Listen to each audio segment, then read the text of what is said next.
Welcome to Mormon Soup, a review of Mormon news, pop culture, and current events, brought to you by Modern Mormon Men. I'm your host, Scott Heffernan, and let's get started.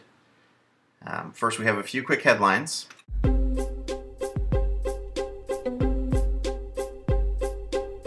If you go see the Book of Mormon musical in LA, you'll also see ads for the actual Book of Mormon in the playbill.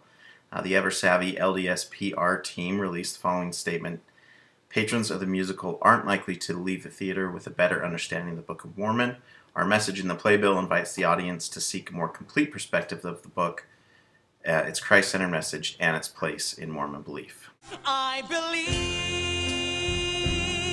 I know this church's PR department is true. Smart, smart, smart, smart, smart, smart, smart, smart.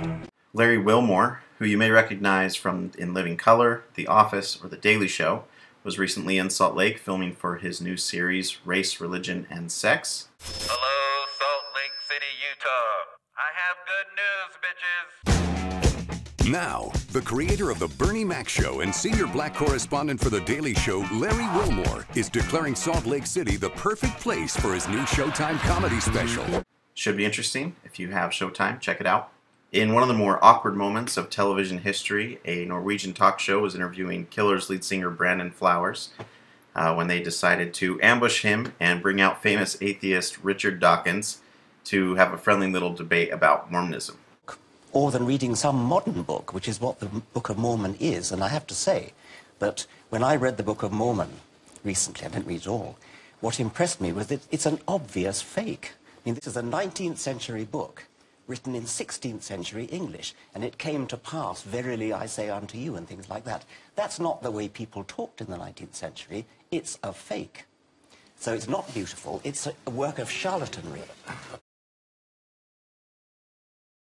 Before we continue, actually, I have to throw you out. I don't mean to interrupt the debate. It could be a wonderful debate with you about the Book of Mormon the whole night. Yeah. But you're going to play for us in a short while. Yes. So while I finish up with Mr. Dawkins here, the band would like you to come and get ready with them, okay? All right.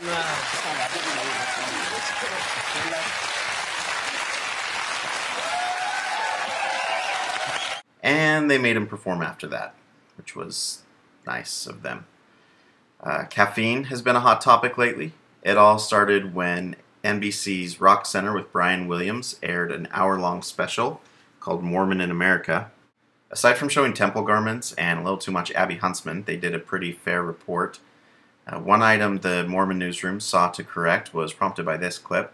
So here come the questions that everybody has. Do you drink caffeine? No. Have you ever had a cup of coffee? I've never had a cup of coffee. I had a Coke. one Here it comes. Literally one Coke. Isn't that funny? In your 43 years. The newsroom clarified, then unclarified, the church's official position on caffeine. Their statement was, finally another small correction. Despite what was reported, the church does not prohibit the use of caffeine. The church's health guidelines, known in our scriptures as the Word of Wisdom, prohibits alcoholic drinks, smoking or chewing of tobacco, and hot drinks, taught by church leaders to refer specifically to tea and coffee. The restriction does not go beyond this. The next day, the wording was changed to, finally, another small correction. Despite what was reported, the church revelation spelling out health practices does not mention the use of caffeine. The church's health guidelines prohibits alcoholic drinks, smoking or chewing of tobacco, and hot drinks, taught by church leaders to refer specifically to tea and coffee. So the change was minor, but somewhat significant. It went from saying the church does not prohibit the use of caffeine and the restriction does not go beyond this to the church revelation does not mention the use of caffeine and the restriction does not go beyond this was just left out. Even with the softer version, many people are seeing that as an official okay for the use of caffeine. Questions turn to BYU and why they don't serve caffeinated beverages, especially when it's served in church-owned restaurants like the Lion House and the Garden. In response, BYU spokeswoman Carrie Jenkins said that the decision is left up to BYU dining services based on what our customers want. She said there hasn't been a demand for it, and she says we're constantly evaluating what those needs and desires are. Critics question how they would know if there's a demand, being that they've never tried serving it. Well, critics, that's where you're wrong. BYU has attempted a series of trial runs in which they served caffeinated sodas. In 1985, they tried out the popular New Coke. No response. They even tried again when it was rebranded as Coke 2. Still no demand. In 1988, they put in a 7-Up Gold vending machine, which didn't get much play. In 1990, they tried again with Mountain Dew Sport, a caffeinated Gatorade-like drink. Didn't catch on. In 1992, they tried to meet the demand for Tab Clear. It failed. Students were surprisingly uninterested. Most recently, they tried and failed with yet another, perhaps due to the righteousness of students or perhaps just due to the awful taste. The response from Carrie Jenkins of saying there's no demand, of course, has sparked people trying to get caffeine on campus. There's been Facebook groups, petitions, even a short-lived on-campus protest.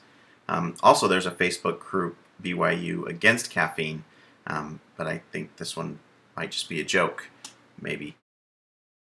Anyway, things are still unfolding, and it's fun to watch it play out. Modesty has been another hot topic. Several months back, Heather at the blog Doves and Serpents ran a story on a doctored Karl Heinrich Bloch painting that was published in the Ensign. As you can see, the angels' wings were clipped, and their shirts were made more modest, including adding capped sleeves, while the bare-chested Jesus was left untouched. More recently, Cynthia L. at By Common Consent noticed another photoshopped image.